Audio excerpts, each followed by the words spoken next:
La redención.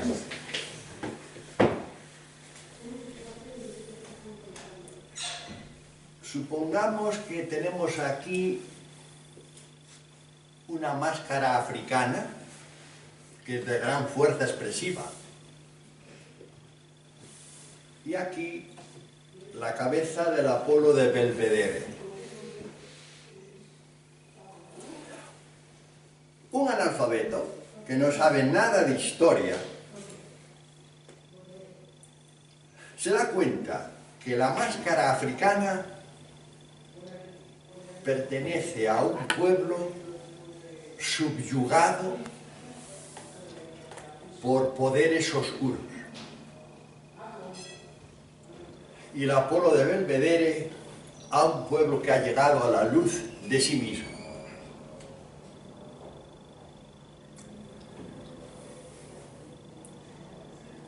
Es natural del ser humano el tener miedo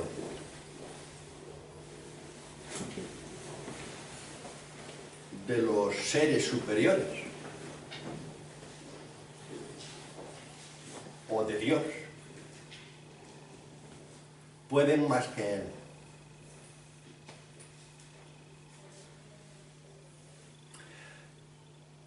De ahí la necesidad que ha sentido el hombre,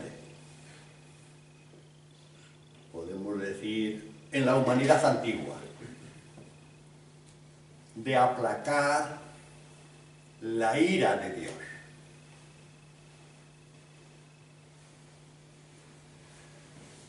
Así surgen los sacrificios humanos.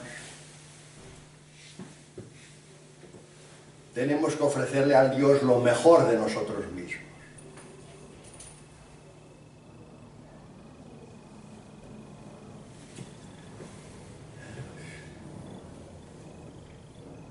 Ahí ya hay un principio,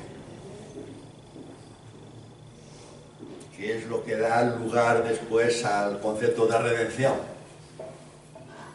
Que otro muera por mí. O en nuestro lugar.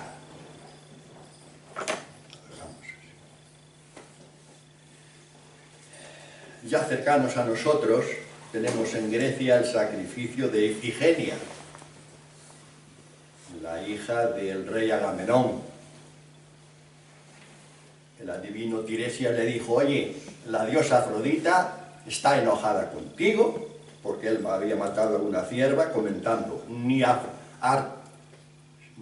Artemisa lo hubiera hecho mejor. Y como está enojada contigo, tienes que sacrificarle a tu hija Ifigenia. Y así fue.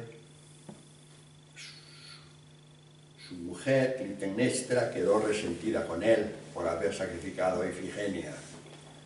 Y cuando volvió de la guerra de Troya, estando en el baño, le echó encima una red y lo acuchilló. Bueno, toda la saga de los Agamenón. Lo dejamos así. Ya cercanos a nosotros en la Biblia tenemos el tema de Abraham, tan conocido, e Isaac. Es importante para entender en gran parte del Antiguo Testamento los antropomorfismos. Es decir, hablar de Dios como si fuera un hombre en grande. Y le atribuimos los sentimientos del ser humano y las características nuestras. Naturalmente esos antropomorfismos no pueden tomarse al pie de la letra. Pero son interesantes porque nos dan idea de un Dios cercano y viviente. Por ejemplo, cuando Sara le dice a Abraham: tienes que echar fuera a la criada Agar y a su hijo Ismael, no quiero que herede con mi hijo Isaac. Abraham naturalmente era padre también de Ismael, muy triste, hizo lo que Sara le dijo. Se levantó por la mañana, le puso pan y un odre lleno de agua sobre las espaldas a Agar y la envió. En el desierto se acabó el agua y Agar no quería ver morir de sed a su hijo. Lo puso bajo unas retamas y ya se apartó a un tiro de piedra. Y dice el texto: Dios oyó llorar al niño.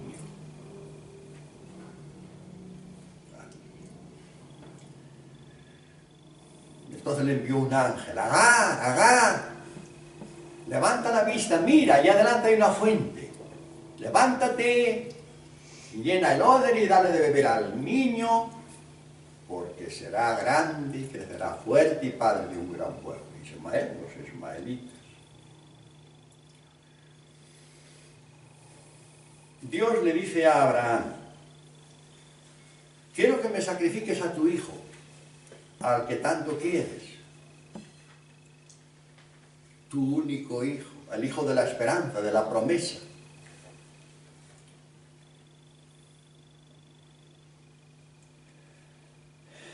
Dios quería probar a Abraham. Es otro antropomorfismo.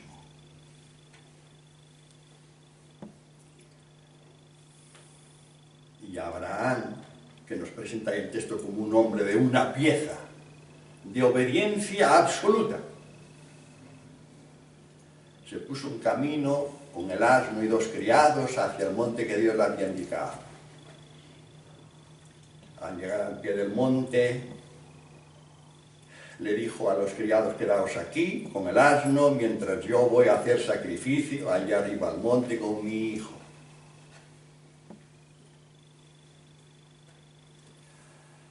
Abraham no podía tolerar que sus criados vieran el acto horrendo que iba a hacer.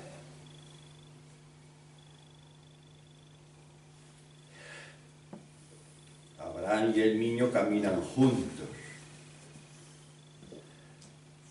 Claro, Abraham con el corazón partido.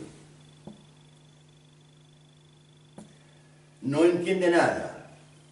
Dios le manda a sacrificar a aquel hijo que le había prometido. No entiende. Camina contra toda esperanza, pero él obedece al 100%.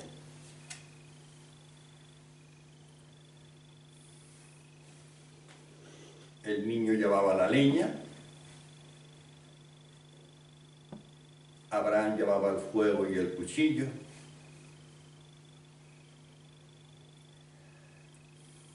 Caminaban juntos en tensión, en silencio. Y el niño le pregunta: padre, llevamos la leña y el fuego, ¿y dónde está la res para el sacrificio? Él no sabía nada, claro. Abraham le dice: Dios proveerá. Llegaron al monte, hizo un altar, puso la leña encima, ató al niño y lo puso encima de la leña. Entonces el niño ya se da cuenta de que la res es él. Aquí Kierkegaard es fino. Los 3 estadios que él distingue: el estético, el primero; el ético, el segundo; y el religioso, el tercero. Visto desde fuera, desde la dimensión ética, lo que va a hacer Abraham es un crimen, algo horrendo. Va a degollar a su hijo.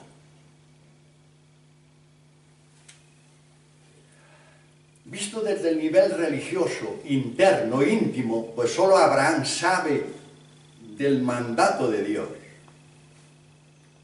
Es un acto de obediencia. Y Abraham obedece 100%. De una pieza. El padre en la fe cree contra toda esperanza.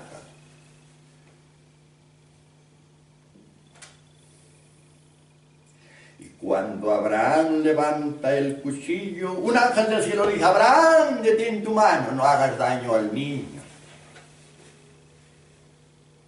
Dios ya ha visto tu obediencia.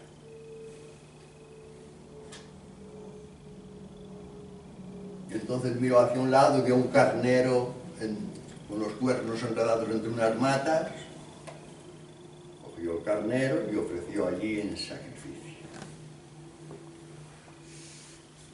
Paso de los sacrificios humanos a los sacrificios de animales. En contra de la interpretación común que Dios le mandó, etcétera, a Abraham, aquí por primera vez se humaniza la religión. No hagas daño al niño. Se prohíben los sacrificios humanos. Lo mismo que el humanismo laico, diríamos, aparece ya en Homero, en la Ilíada.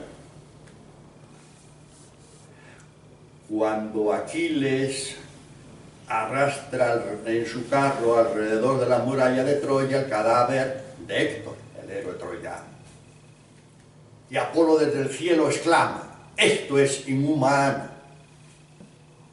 Allí empieza el humanismo laico, el humanismo religioso en Abraham. Porque en la época de Abraham, al sur de Jerusalén, en el valle de Hebrón, se sacrificaban niños al dios Moloch. Y ahí viene el rostro Moloch. Lo mismo que también en Cartago. También se sacrificaban niños al dios. Todavía se han descubierto cadáveres de niños calcinados. Y los sacrificios humanos han sido generales en la antigüedad.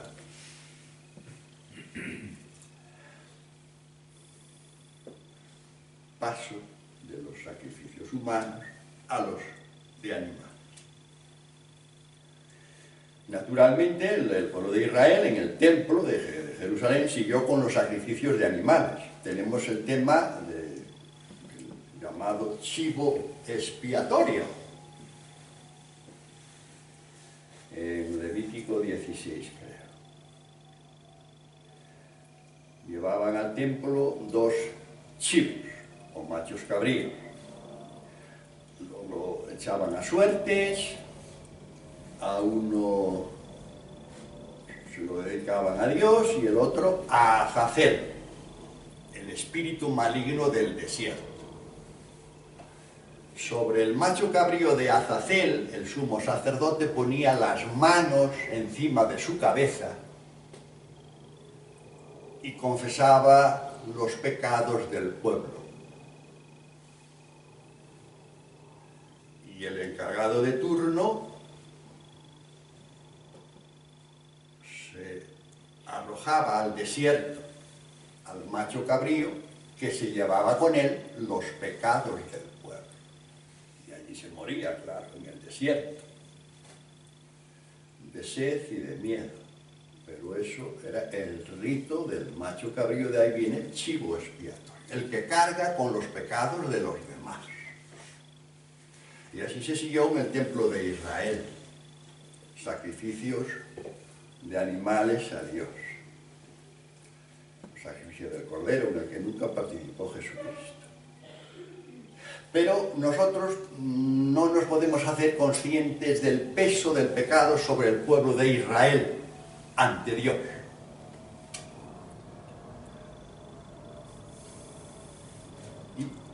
Y intentaban ofrecer sacrificios a Dios por sus pecados. Pero de todos modos el pueblo no se sentía redimido.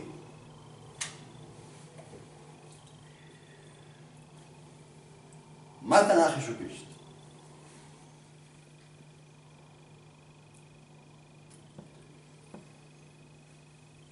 Y como muerte o hecho bruto,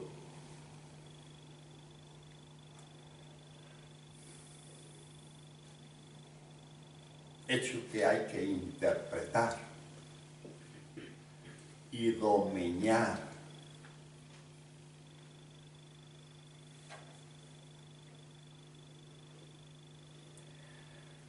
Porque claro, es un hecho absurdo. Y la inteligencia humana quiere dominar, explicar, meterlo en un plan. Primero se hizo la meditación sobre su muerte con el Antiguo Testamento basados en el justo sufriente. Más tarde se hace ya la interpretación de que entraba ya en el plan de Dios. Y así se domina ya la muerte, queda insertada en el sistema. Ya estaba previsto, ya estaba planificado.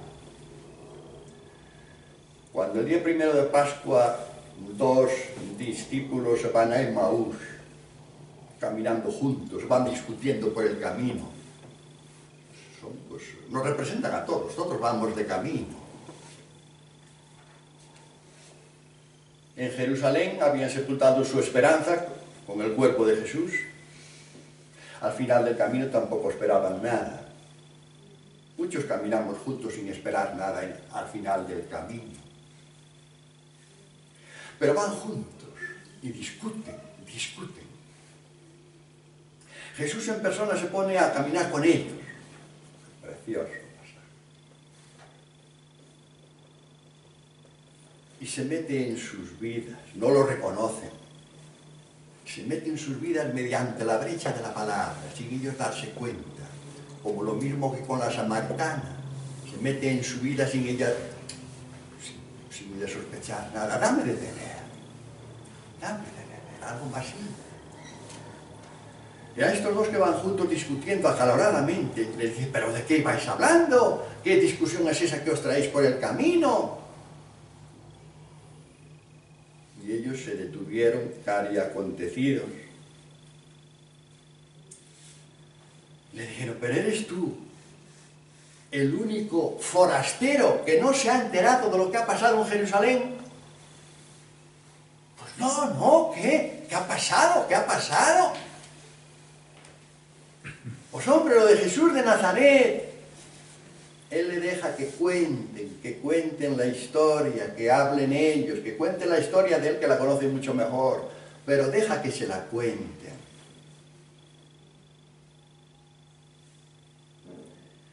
Y aquí estos dos reflejan muy bien en sus palabras la situación psíquica en que quedaron los discípulos de Jesús después del viernes. Lo de Jesús de Nazaret, que fue, siempre en verbos en pasado, fue un gran profeta, poderoso en obras y palabras ante Dios y ante todo el pueblo. Cómo nuestras autoridades lo mataron. Nosotros esperábamos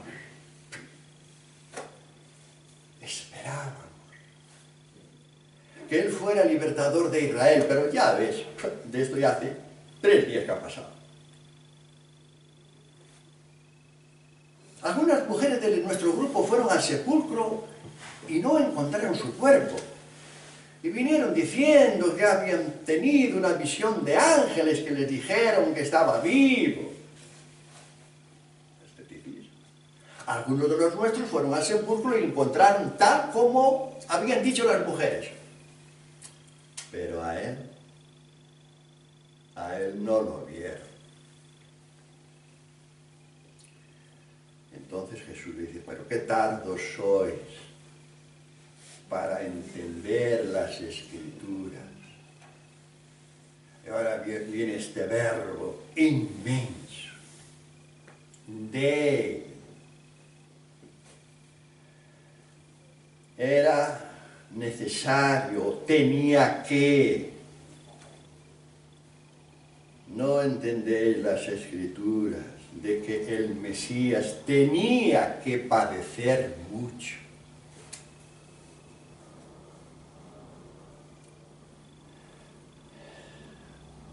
Antes de entrar en su gloria. Lo que hay aquí. Tenía que padecer antes. El evangelista no lo explica, no lo puede explicar. El porqué del padecer.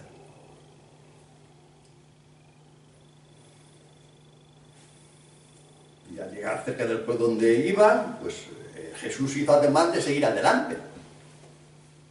Y ellos lo apremiaron: quédate con nosotros, quédate con nosotros.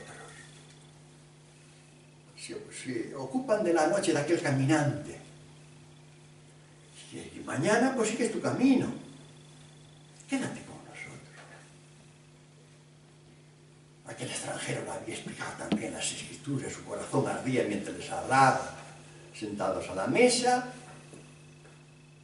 él hace de anfitrión, coge el pan, lo bendice, lo parte y se lo da. Entonces se abrieron sus ojos y lo reconocieron, pero él desapareció. Pieza maestra de Lucas. La Biblia es maestra en relatos cortos, y como Grecia es maestra en relatos largos. Al final del camino, donde ellos no esperaban nada, vieron a aquel que querían ver. Y entonces, después de su muerte, en todo el Nuevo Testamento se hizo la reflexión por las comunidades cristianas de insertar su muerte en el plan salvífico de Dios. El vocablo raíz es litrón. Litrón es rescate. Rescate que se paga por alguien, por un esclavo, por ejemplo.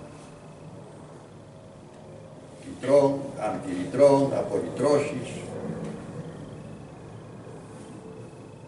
Es igual. Todas las cartas de Pablo, después Hebreos, Primera Pedro, aparece el concepto de redención. Volver a comprar, rescate, con sangre.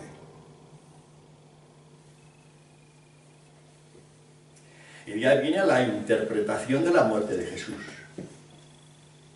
Ya se queda dominada, y eso ya estaba previsto antes por Dios. Claro, se echó mano, bueno, de ese pasaje bello del segundo Isaías, Isaías 53, el canto del siervo de Yahvé. Precioso.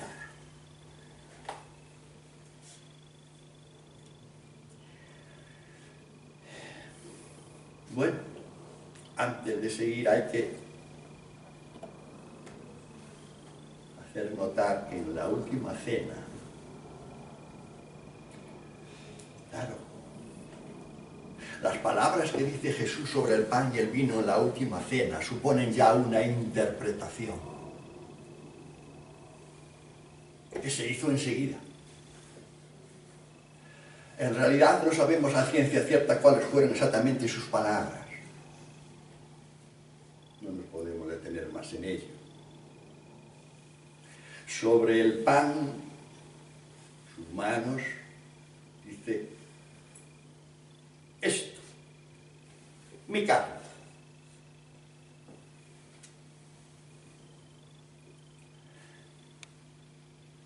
Esto, mi sangre.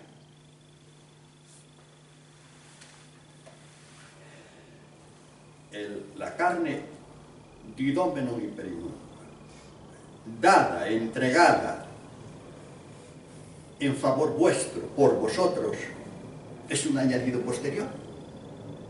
Probablemente es una interpretación litúrgica de la celebración de la última cena, lo mismo que la sangre derramada por vosotros. El hiperimón aparece continuamente en el Nuevo Testamento, en favor vuestro o por vosotros.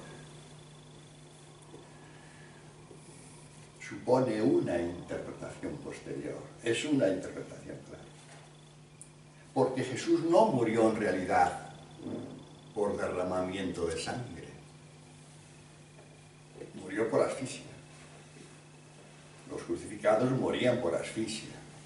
Por eso al llegar la tarde, porque se ponía el sol, y había que darle sepultura a los cadáveres antes, a los crucificados con Jesús les quebraron las piernas por las rodillas, que al no poder apoyarse en las piernas se asfixiaban enseguida. Era un suplicio horrible. A Jesús, como lo vieron ya muerto, pues se ahorraron ese trabajo y lo pincharon. Eso sería la mejor traducción. Lo pincharon con la lanza, como hacemos nosotros con uno que está ahí tirado y no sabemos si está vivo o muerto, y hacemos así, a ver si reacciona. Sangre derramada por vosotros. Y aquí hay un tema, desde el punto de vista de Jesucristo, desde el punto de vista nuestro, que es conmovedor. Ya en el canto del siervo de Isaías 53, se dice de él, como raíz creció en el páramo. Solo se sabe de él que nació, creció y murió. ¿Quién es este siervo? No sabemos. ¿Quiénes son nosotros que hacen la narración? Tampoco sabemos. Enigmático, muy atractivo por lo indeterminado. Sin figura, sin belleza. Lo teníamos como desechado por Dios, por todos. No había en él ni forma ni hermosura. Él cargó con nuestros sufrimientos. Con sus heridas hemos sido curados. Dios cargó sobre él nuestros pecados. Eso influyó mucho en las comunidades del Nuevo Testamento. Mirado desde Jesús, y aquí entra el polo de participación, es conmovedor que uno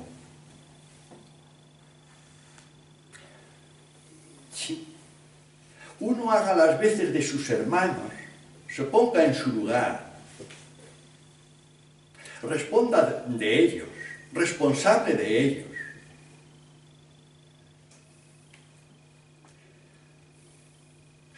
¿Cuánto cuesta su rescate? Tu vida, la doy. Conmovedor. Solidaridad, participación. Como si un hijo vuestro hace una fechoría. Vosotros, padre o madre, se presenta. ¿Qué ha hecho? Yo respondo por él, yo pago por él, yo me pongo en su lugar. Hago las veces de él. ¿De qué es? Conmovedor.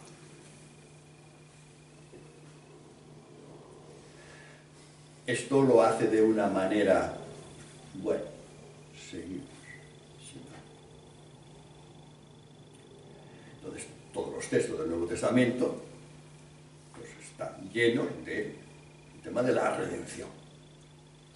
Ya en la fórmula a los Corintios, que hemos comentado un día, murió por nuestros pecados. Y esa fórmula estaba hecha ya antes de los años 50.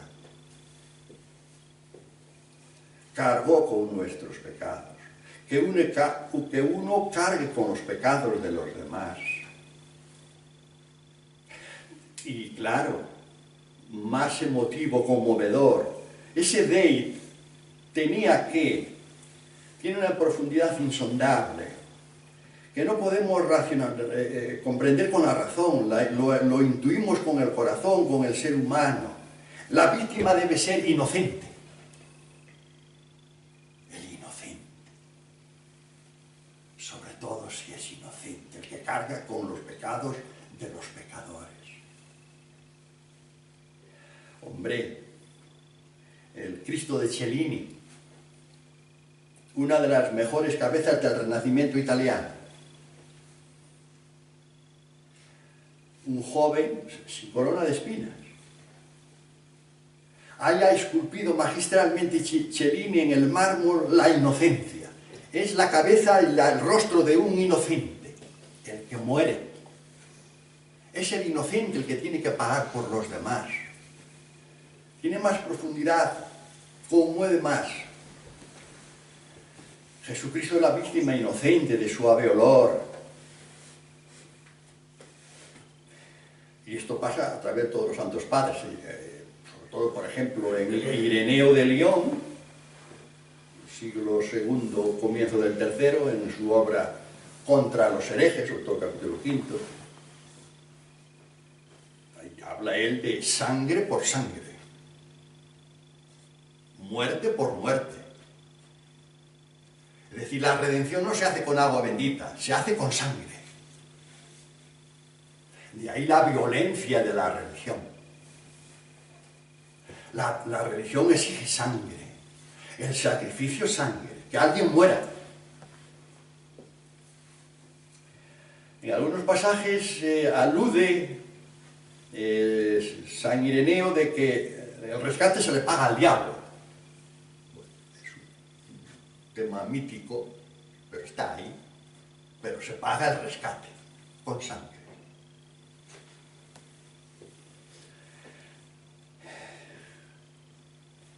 Después, ya más, siguiendo más tarde, Calvino, esta línea sigue hasta nuestros días, es lo que nos han enseñado a todos nosotros, la redención. Calvino, con toda claridad en las instrucciones cristianas, siglo XVI y tal, con toda claridad habla de la sustitución vicaria o jurídica de Jesús. Es decir, jurídicamente Él nos sustituye a nosotros. Y entonces, penalmente también. Nosotros merecíamos la muerte por nuestros pecados. Él tiene que sufrir nuestra muerte. Nosotros merecíamos la maldición de Dios. Él tiene que ser maldito por nosotros. Y esa es una frase de San Pablo. Porque ya antes en Jerusalén, antes de convertirse, Pablo gritaba en Jerusalén: maldito ese colgado del palo por Jesús. Más tarde lo completa en sus cartas Hiperimón: maldito en favor nuestro. Porque diríamos, la víctima tiene dos aspectos. Un aspecto de maldito y otro aspecto de bendito, como el Edipo Rey.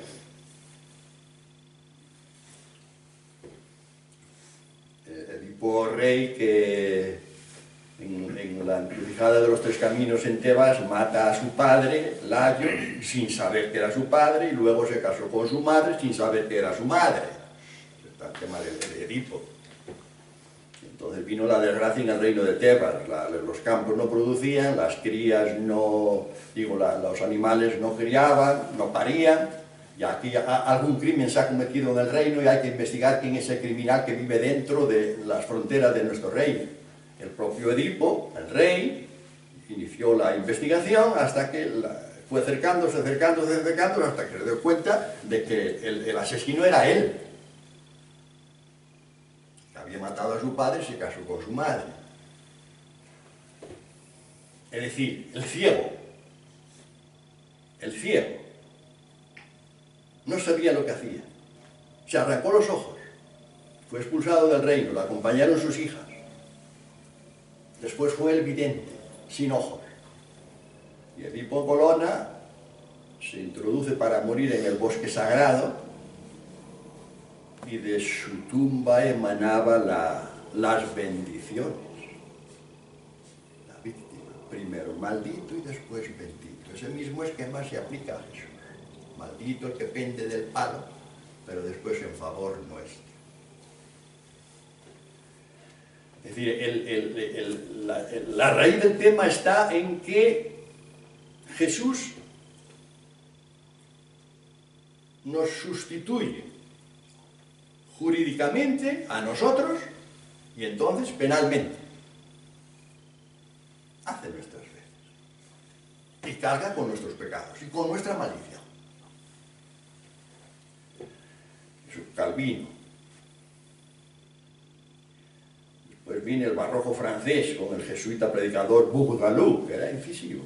Bourdaloue, también el abandono de Jesús es por nosotros. Bossuet, el famoso Bossuet, el obispo de Luis XIV, los sermones del Viernes Santo, a mí se me antojan delirantes. Los sermones de Bossuet, para mí, actualmente son delirantes. Tenemos que tener en cuenta que es el barroco del siglo XVII y la retórica. Y Bossuet dice: y Dios descargaba su ira sobre su Hijo. Dios rechazaba a su Hijo. Miraba con ira a su Hijo, a nosotros con misericordia. Para su Hijo era Dios, para nosotros era Padre, para su Hijo la maldición, para nosotros el perdón y la misericordia. Y se aplacaba golpeando a su Hijo. Y cuando su Hijo ve al final en los ojos del Padre que está aplacado, entonces ya muere tranquilo.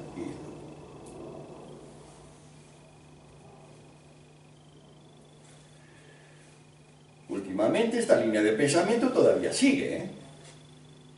Es decir, no, por ejemplo, un teólogo relevante de segunda mitad del siglo XX, católico, como von Balthasar, tradicional, pero es un teólogo relevante, o un escriturista como Feuillet, igual, o en el ruso Sergio Bulgakov, precioso.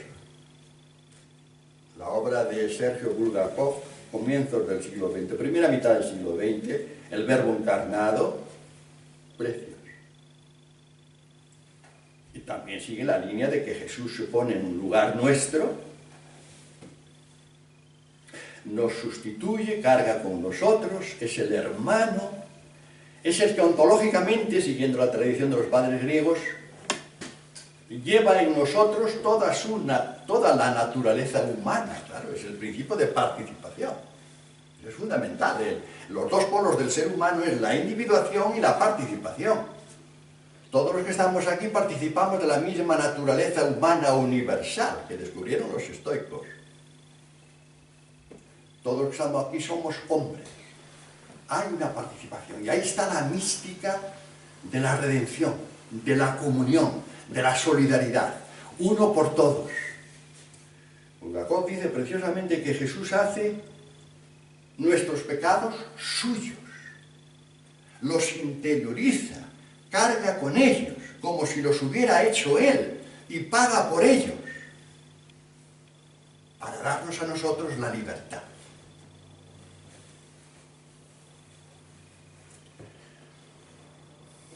Bueno, esto es precioso, humanamente conmovedor, que el inocente paga por todos los demás. Hay aquí también un matiz de menores de edad, seríamos nosotros. Menores de edad, porque Él paga por nosotros. Kant no estaría de acuerdo con esto, que cada uno, que cada palo aguante su vela. Pero en este... y claro, hemos dejado a San Anselmo.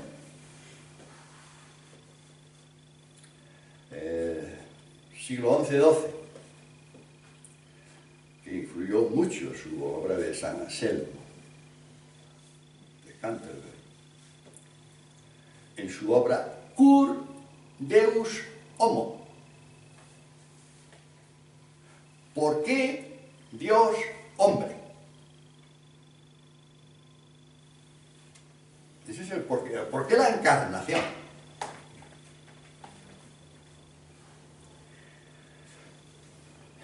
Él aplica el derecho germánico de la Edad Media. Naturalmente responde a la idiosincrasia de la Edad Media. Cada uno es hijo de su tiempo. El hombre es un ser histórico. Incluso Jesús de Nazaret también fue hombre de su tiempo. Y en la Edad Media lo fundamental era la dignidad. Y la dignidad ofendida hay que repararla. Era el honor. Eso era fundamental en la Edad Media. Era su estructura mental. El honor y la dignidad hay que repararla si se ha ofendido.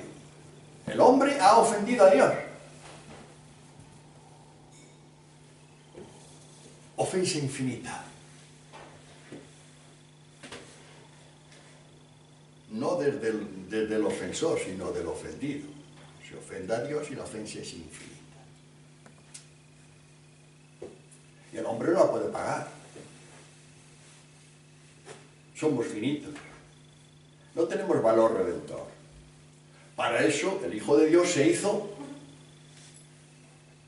hombre. Y así muriendo, pagó por nosotros.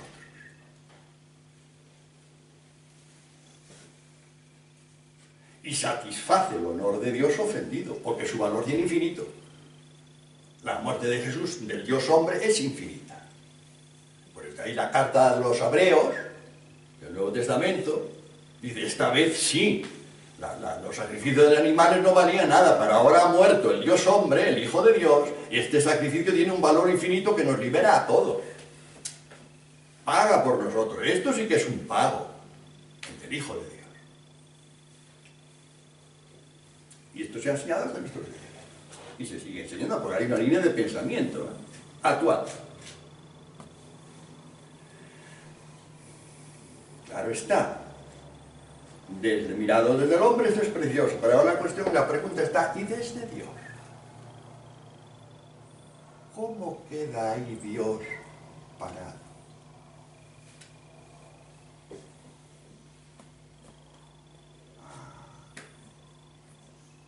¿Quién es ese Dios que está detrás de la cruz? Violencia. Un Dios violento. Exige sangre. Derramamiento de sangre. Violencia de lo sagrado.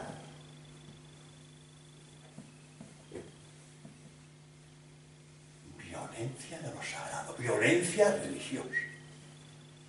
Exige sangre. Y en nombre de ese Dios que exige sangre, se han cometido toda clase de crímenes y guerras e injusticias. Como Dios mata, yo también puedo matar.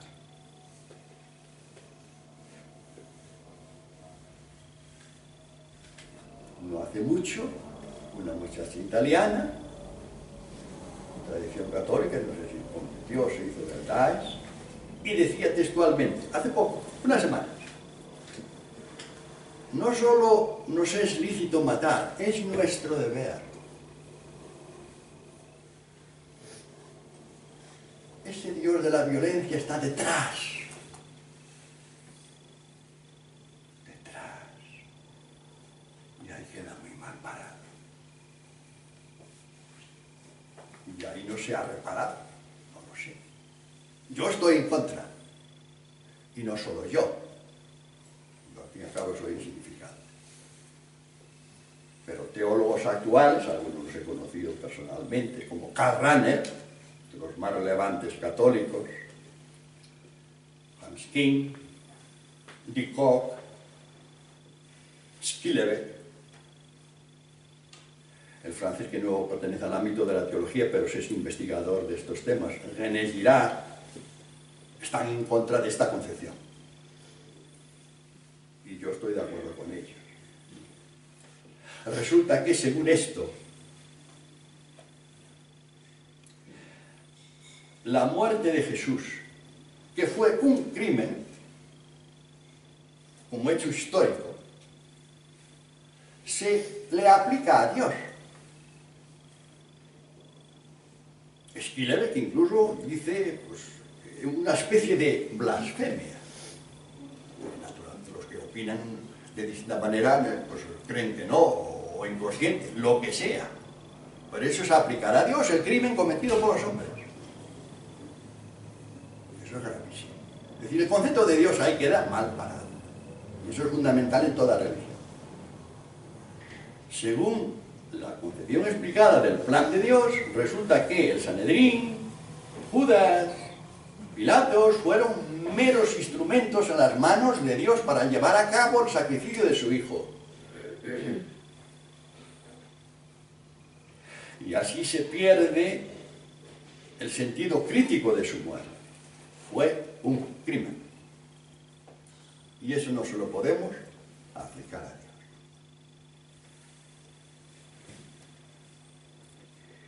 Entonces, ¿cómo ¿cómo interpretó Jesús su propia muerte? Claro, hemos visto la interpretación que han dado las comunidades. ¿Y él?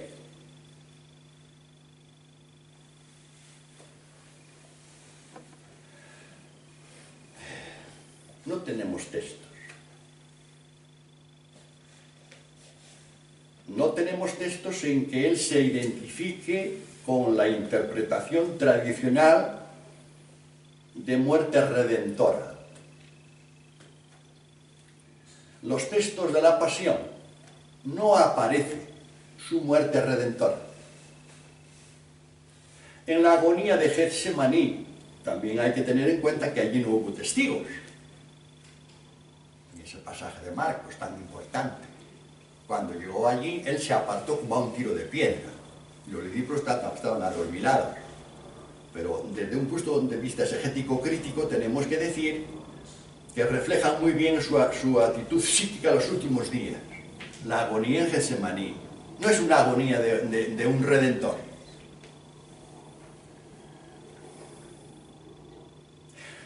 Las palabras de Jesús en la cruz: ¿por qué me has abandonado? Es muy difícil que las comunidades hayan puesto en su boca esta expresión, que es el segundo versículo del Salmo 22, todo hay que decir. ¿Por qué me has abandonado? No es muerte redentora.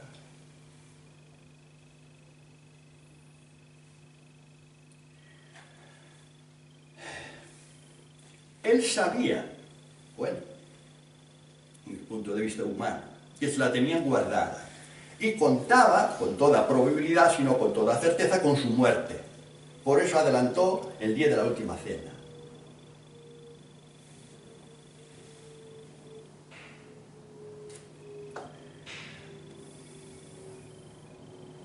¿Fue su muerte un sacrificio? Sí.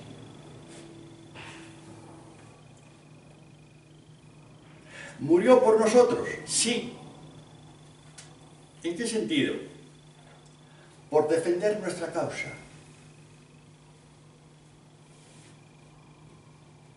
Es decir, él no fue allí a buscar su muerte, no. A él lo mataron. Y se acabó. Se la pusieron encima.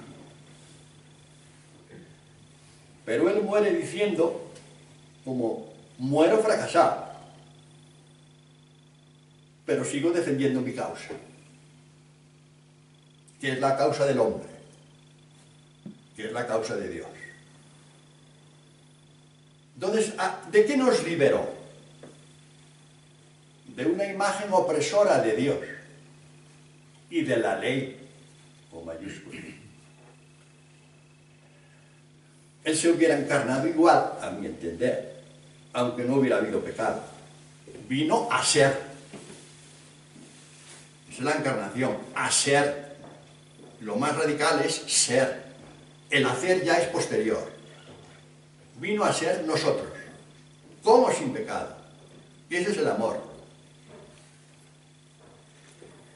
Nos liberó de una imagen opresora de Dios.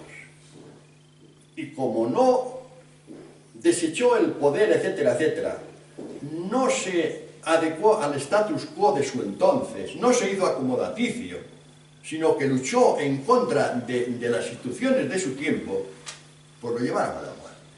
Y eso lo sabía él. Es decir, él dio su vida por defender esa causa. Claro que murió por nosotros, se ofreció por nosotros.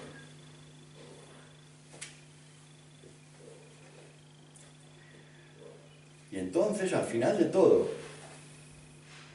nuestro quehacer es lavar la cara de Dios. La más ensuciada de todas. La más ensuciada. Todo lo que hemos hecho en nombre de Dios, claro. El hombre se proyecta a sí mismo en Dios y concibe a Dios según su forma. Dios está de mi parte. Yo mato porque Dios también lo quiere. En nombre de Dios se han hecho guerras, se ha matado, se ha derramado sangre, se ha declarado justo lo injusto. Dios lo quiere, porque Dios lo quiere. Hemos apelado siempre a Dios al hacer nuestras fechorías. Hemos puesto de escudo siempre a Dios. Y ahí sale un Dios violento. Tenemos que lavarle la cara. Como una moneda caída en el suelo que está sucia, pues hay que levantarla y limpiarla. Lavarle la cara a Dios. En Jesús de Nazaret mueren todas nuestras imágenes de Dios. Todas nuestras imágenes de Dios. Claro, y ahora al final de todo, la pregunta, y en la cúspide de todo, ¿quién se sienta? ¿La justicia? El verbo del Pablo. Que ese es el tema que siguen la tradición. Los protestantes también, como Tillich, parte en cierto modo. La justicia es lo que rige todo. Con mayúscula, la dique de los griegos. El griego concibe el cosmos, orden con belleza, regido por la justicia. Y la justicia es cada uno en su sitio. Cada pieza en su sitio. Acoplado todo. Ajustado todo. Una máquina perfecta donde cada uno ocupa su lugar. La justicia. Dios fue ofendido, hay que reparar esa ofensa. Y es una concepción.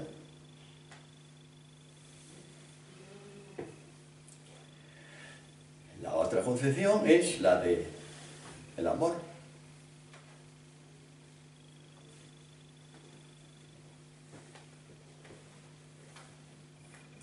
El amor se identifica con la justicia. El amor con mayúscula.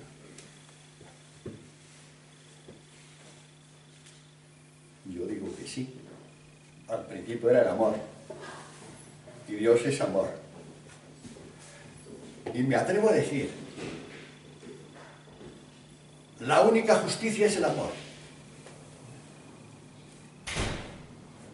La única justicia es el amor.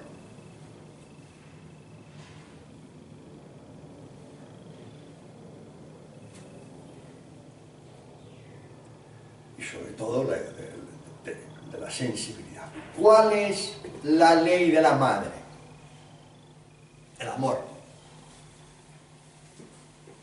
¿Cuál es su justicia? El perdón.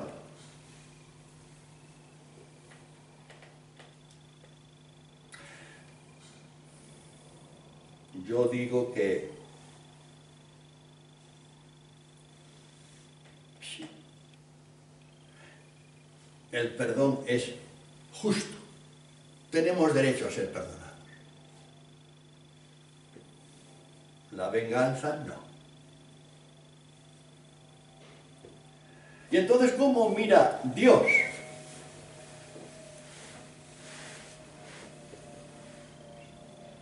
La muerte de su Hijo.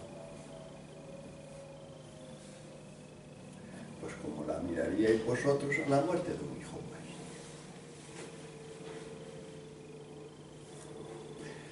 Y os pongo un ejemplo. Si os llega, creo que sí. Si un hijo tuyo da su vida por sus hermanos, por tus otros hijos, la da. Uno de tus hijos da la vida por sus hermanos, por tus otros hijos. ¿Cómo miraríais la muerte de ese hijo?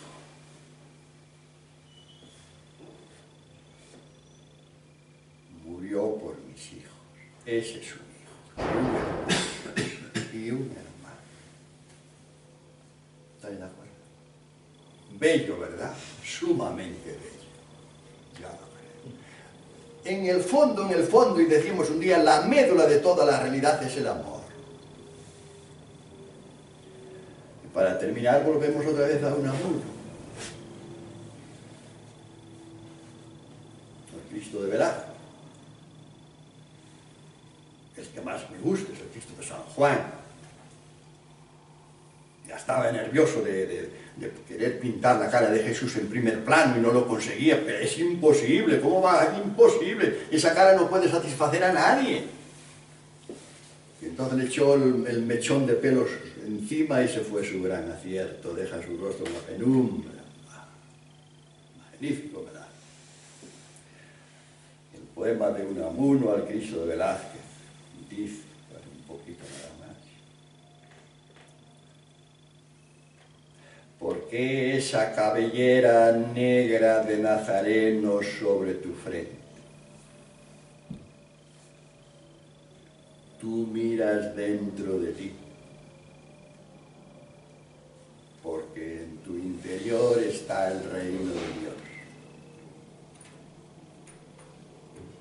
Tú, muerto, velas por nosotros,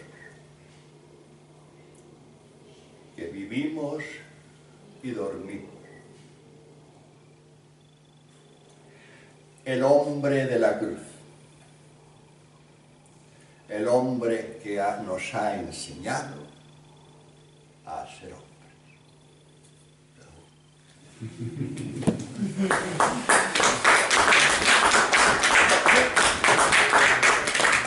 ¿Se ha aburrido? No, todo lo contrario. No se ha aburrido.